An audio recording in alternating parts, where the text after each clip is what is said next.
Well, hello and welcome back to APHA's 15 on COVID-19 series. I'm your host, Dan Zlott, Vice President of Education here at APHA. Apologies for the brief delay. We had a few other projects we needed to knock out, but we are back in business and ready to roll. Today, we're going to be talking about a topic that's been in the news quite a lot again, and that is COVID-19 vaccines. In particular, we're going to be talking about mRNA vaccine technology. So without further delay, let's go ahead and dive in. As usual, I have nothing to disclose. Here are your learning objectives for today's episode. All right. Well, as you're probably aware, there is a significant uptick in new COVID-19 cases, and we can have a discussion about why that may be in a different date and a different time, maybe in a different episode. But regardless, because of this upswing in new cases, there's been an increased focus on vaccines. And so today, as I mentioned, we're going to be taking a deeper dive into a new vaccine technology that hopefully is going to enable us to more rapidly develop vaccines both for the current COVID-19 crisis and also in the future. So first off, let's take a look back at traditional vaccines. And these are things we're all familiar with, so hopefully none of this is new. Currently available vaccines really come from one of a number of different sources. They can be live attenuated pathogens, whether those are bacteria or viruses. They can be inactivated or killed pathogens. They can be toxoids or toxoid derivatives. So a lot of toxoids are actually quite immunogenic, and so we can use that to our advantage to prevent reactions to them or some of the severe complications of toxins. Additionally, we can have synthetically derived antigens, and there's a whole bunch of different ways we can produce those these days. They can be conjugates. They can be we can use recombinant technology to produce them. So we take the DNA or RNA and we modify it, stick it in an organism like E. coli, throw that in a giant bioreactor, and then we can get those E. coli to produce antigens for us. We can then take those antigens and purify them and use those as vaccines. So that's what recombinant technology is and how it works. And then we can also use polysaccharides, very similar idea. And then, of course, we can take subunits of different pathogens and turn those into vaccines. So those are sort of our traditional vaccines and where we get really all of the currently available vaccines. Now, there are some advantages and some disadvantages to traditional vaccines, so let's take a quick look at that. One big advantage, of course, is that traditional vaccines have a long track record with very well-proven efficacy and also a pretty well-established safety profile. We also have a very well-understood manufacturing process for these, and we'll talk about there's a flip side to that as well. There's a disadvantage to that. And probably the biggest disadvantage to that well-understood manufacturing process is the long development time. And this is because of the complicated, expensive, time-consuming production and purification process. So I described how we use recombinant technology to produce vaccines. That's oftentimes how it's done, or something similar. Oftentimes they'll use eggs as well. They'll culture eggs with different organisms, again, like E. coli, yeasts, things like that, and use those as basically a little miniature bioreactor. But all of that requires a tremendous amount of manufacturing setup and process validation, and then you have to do all kinds of analysis on the back end, purification, to make sure that what you got out of it is what you should have got out of it, that it's free of contaminants, etc. So it is not a quick process to set up. Additionally, because all of these things are frequently produced in biologic systems, again, E. coli or yeast cells, there's a significant risk of production losses due to lot-to-lot variability. Living organisms fluctuate from time to time, and that can result in inconsistent final product.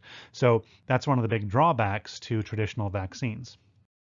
So as we start talking about these new mRNA vaccines, the first question that comes to mind is, well, how do these vaccines actually work?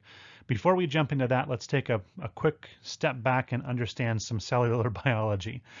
So kind of the traditional dogma of cellular biology is, DNA, which is sort of our blueprint for our cells, undergoes transcription, and that gets transcribed into RNA, messenger RNA usually, but there's other types of RNA. And then the RNA, through messenger RNA, gets translated into proteins. And proteins, of course, can serve a whole bunch of different purposes. They can be structural. An example would be collagen. They can be functional. A good example of that would be enzymes or receptors. And they can serve communication purposes as well. So hormones or, again, receptors on cell surfaces. So those are some very high-level classifications of proteins. But traditionally, this is how we go from DNA to protein. So, of course, it's much more complicated than that, and we don't have time to get into that level of detail. Do know that there's a lot more that happens, and this is very much a simplification just for the purposes of maybe reintroducing the concept of DNA, RNA, and in particular messenger RNA or mRNA, and how mRNA translates into protein. So basically what we're doing is we've developed the ability to manipulate genetic material, DNA, RNA, pretty much at will. And so what we're able to do is use mRNA and turn our cells into miniature manufacturing facilities. So we can inject mRNA that codes for the things that we want to encode for into our bodies, or and get the cells to take up that mRNA, and then that mRNA can be translated directly into antigens. So let's take a look at how that works. So first we take mRNA, which codes for the desired antigen, and we introduce it into the patient. The mRNA gets into the cells, and there's a bunch of different ways that can happen depending on the type of mRNA that we're using. And then, just as with all mRNA, once it gets into the cytosol, inside the cell, it's translated, and so it gets turned into the antigen protein or amino acid chain that we instructed that mRNA to code for. And then basically we've produced a whole bunch of antigenic protein or antigenic amino acid sequences, and so that generates an immune reaction against our bodies then actually generate an immune reaction against the antigen that we've made our cells synthesize for us. And then once we have an immune reaction against that, our immune memory essentially prevents infection from that pathogen upon re-exposure to that pathogen down the road. So that's really kind of how this works. Again, instead of having the manufacturing happen in some really expensive facility, we're turning our cells into vaccine manufacturing plants. So really interesting, really cool technology. We actually use this a lot at NIH when I was doing cancer research there. So it allows us to very quickly target specific mutations within a single person's cancer cells. So that's really where the technology started.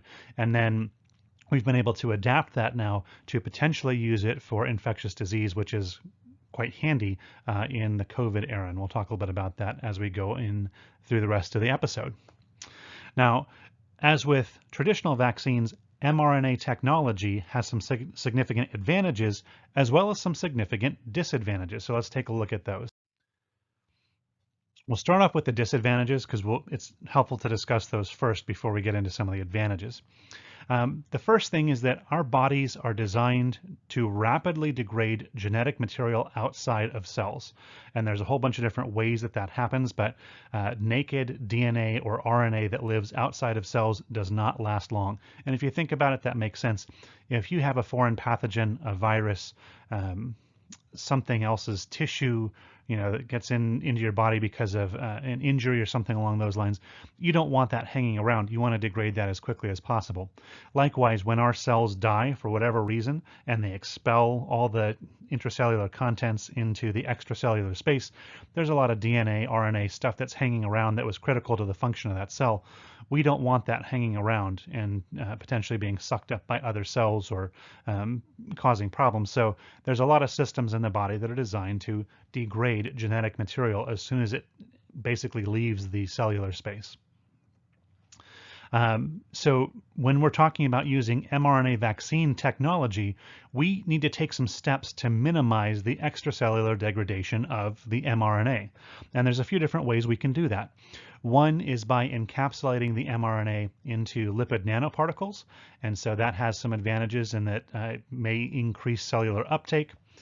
We can make modifications to mRNA to reduce or prevent degradation that might allow for a quote-unquote naked but modified mRNA to be injected directly and then potentially allow for cellular uptake and then translation into protein. And then there's some interesting technology related to self-amplifying or self-replicating mRNA.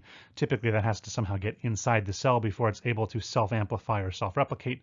But there are some interesting aspects of that as well to allow a very small dose to amplify over time if we ever needed that.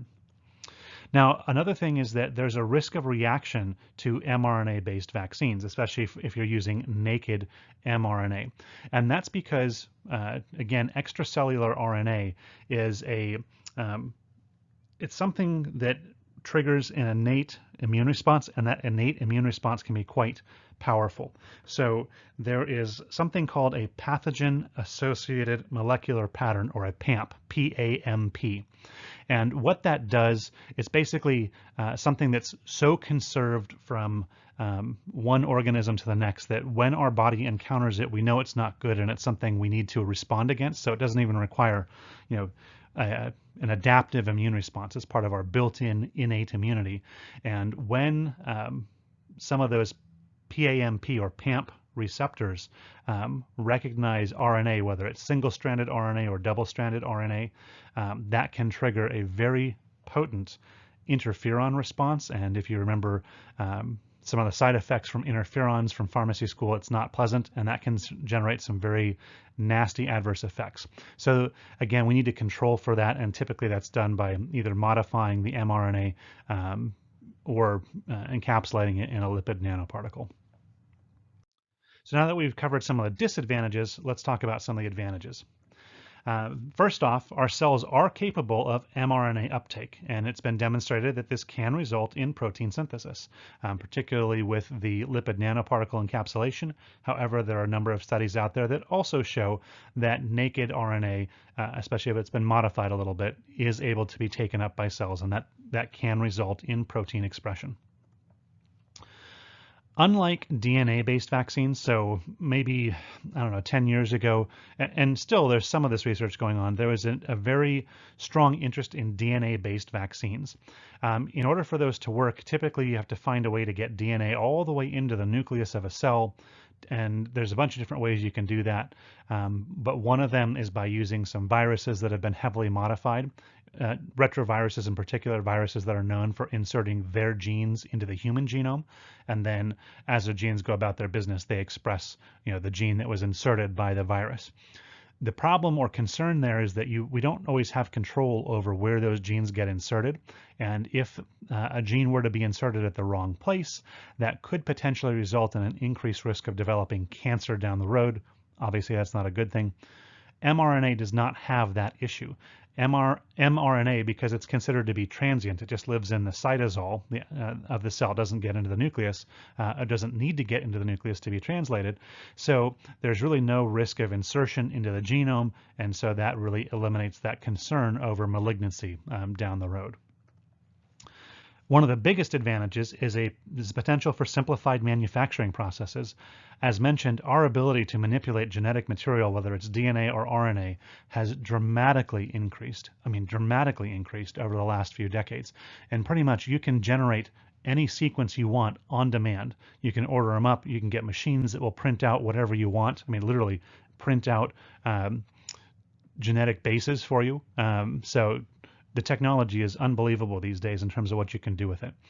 And this, of course, does depend a little bit on the nature of the mRNA product. Again, if you have to do some lipid particle encapsulation, lipid nanoparticles, there's some additional manufacturing steps there, so it may take a little bit extra.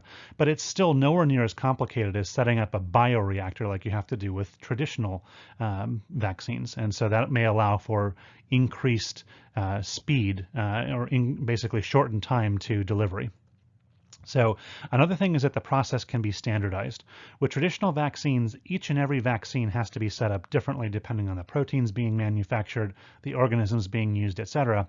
Here, we literally just tweak the sequence that you're making, and you order a bunch of it. and the machines literally will print whatever you want. So it's not such a big deal, and it's quite simple to manipulate all these things. And as I said, that really allows for a much more rapid vaccine delivery. So that's very exciting, especially when you're faced with a potential pandemic like COVID-19. But also, this technology is likely going to have a significant impact on the way we look at flu, the annual flu vaccine. If we can be much more adaptive, we don't have to be as good at predicting which strain of flu perhaps will be, the 4 or 5 that are most prevalent in a given year. So I think it will have a lot of implications for the way we make vaccines in the future. Another big thing is that, we all know that a number of vaccines are made in eggs. And of course, there are a few people who have allergies to eggs. And so this technology is not dependent on any of that as well. So another potential advantage to mRNA vaccines. So now we've got a pretty good background on what mRNA vaccines are, some of their advantages and disadvantages. So now let's see if they actually work. So this is a phase 1 dose escalation open label trial in 45 healthy adults. And so patients were given 2 doses of an mRNA vaccine, and in this case it was mRNA 1273 on day 1 and day 29, so basically 4 weeks apart. The vaccine consists of mRNA, which codes for the SARS-CoV-2 spike protein, and then that mRNA is encapsulated in a lipid nanoparticle. There were 3 different dose levels that they studied, 25, 100, or 250 micrograms, and they had 15 patients at each dose level. This is a pretty typical phase 1 dose escalation trial design. Interestingly, patients were not screened for COVID-19 exposure either by serology or by PCR-based tests prior to trial enrollment. And initially, I thought that was a potential negative for the trial. We'll come back to why that isn't as bad as it might sound. So let's take a quick look at the results of this study, starting off with safety. There were 3 serious adverse events observed throughout the study protocol. None of them met the protocol stopping criteria, so none of them were serious enough to say, nope, we got to stop the protocol. And so they were allowed to continue enrolling. And the adverse events that they described, 1 patient in the 25 microgram dose level experienced urticaria on both legs 5 days after the first vaccine dose, and that particular patient did not receive a second dose of vaccine. 1 other patient in the 250 microgram dose group had a severe fever on the evening of the second dose of vaccine. However, that patient was later found to have an adenovirus infection when they presented to an urgent care clinic the next day. So it's unclear whether the symptoms that the patient experienced were due to the mRNA vaccine or due to the adenovirus infection that they were diagnosed with. So open question there. About a third of the patients in the 25 microgram dose level experienced adverse events. 2/3 of the patients in the 100 microgram dose level experienced adverse events, and about half of the patients in the 250 microgram dose level experienced adverse events. The most common adverse events were pain at the injection site, other local injection site reactions, fatigue, chills, myalgia, and headache. So very common vaccine-related adverse events, nothing out of the ordinary there. In terms of efficacy, all patients developed IgG antibody responses 14 days after the first vaccine. There was a dose-dependent response seen to both the first and second doses of vaccine. So what that means is that if you got a higher dose, you had a higher IgG titer when they went and looked at your anti-SARS-CoV-2 IgG titer. So interestingly, patients in the 100 and 250 microgram dose levels had median IgG response levels that were basically similar in magnitude, so the titers were pretty much the same, as patients who'd actually had and recovered from COVID-19. And that was after a single dose of vaccine.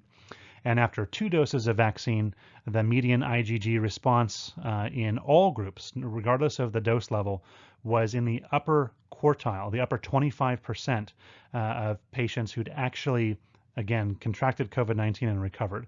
So what that says is that, yes, this vaccine is definitely able to stimulate a potent immune response, at least in terms of immunoglobulin production, IgG production, against the spike protein for COVID-19.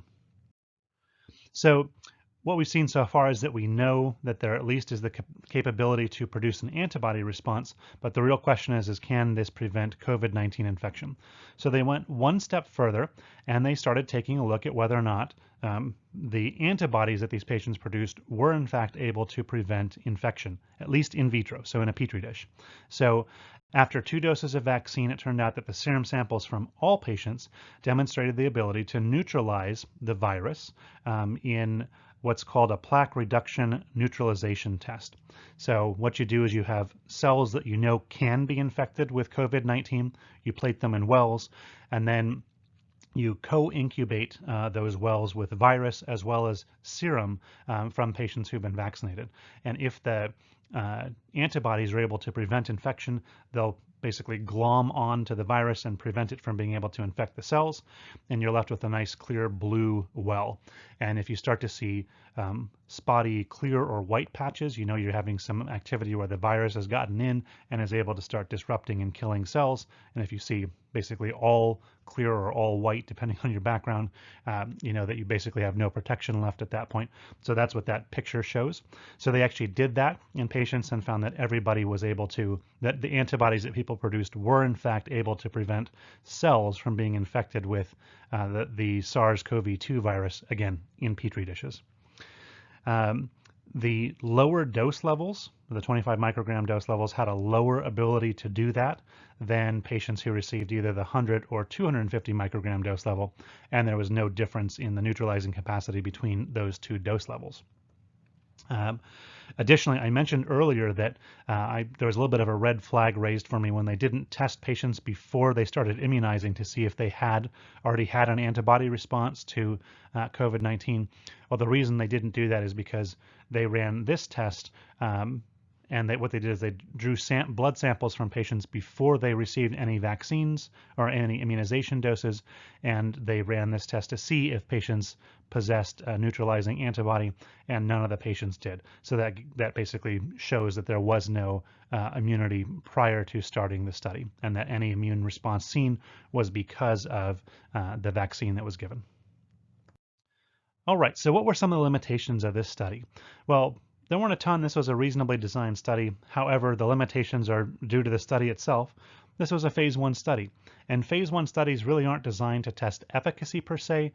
They're really designed to look at safety, to assess the safety of whatever it is you're testing, in this case a vaccine. So we got some data on the immunogenicity of the vaccine. We saw that it was able to generate an antibody response. However, what we don't know is whether or not that antibody response is sufficient to actually prevent a COVID-19 infection in real patients in the real world. So more data is needed there. And of course, there were only 45 patients in the whole study, so this is a pretty small number of patients. So what's the bottom line? mRNA vaccine technology represents a new approach to vaccine development as well as immunization delivery, which is very exciting. Currently available data suggests that mRNA vaccines are in fact able to generate a strong immune response against COVID-19. However, we still do not know if the vaccines will be effective at preventing COVID-19 infections, and so that leaves us with our theme here on the 15 on COVID-19 series, and that is that more data are needed. So that will wrap up today's 15 on COVID-19 episode. Next Friday, July 31st, we will be covering the dexamethasone data in COVID-19, and so we hope you will join us for that next Friday. Until then, if you have questions about COVID-19, please keep those emails coming our way. covided@aphanet.org is our email address, and we keep checking that. So please keep sending your questions. Again, we've gotten a lot of questions over the last few weeks, and we're looking forward to answering those for you. So until next Friday, we hope you have a great week, and we'll talk to you then.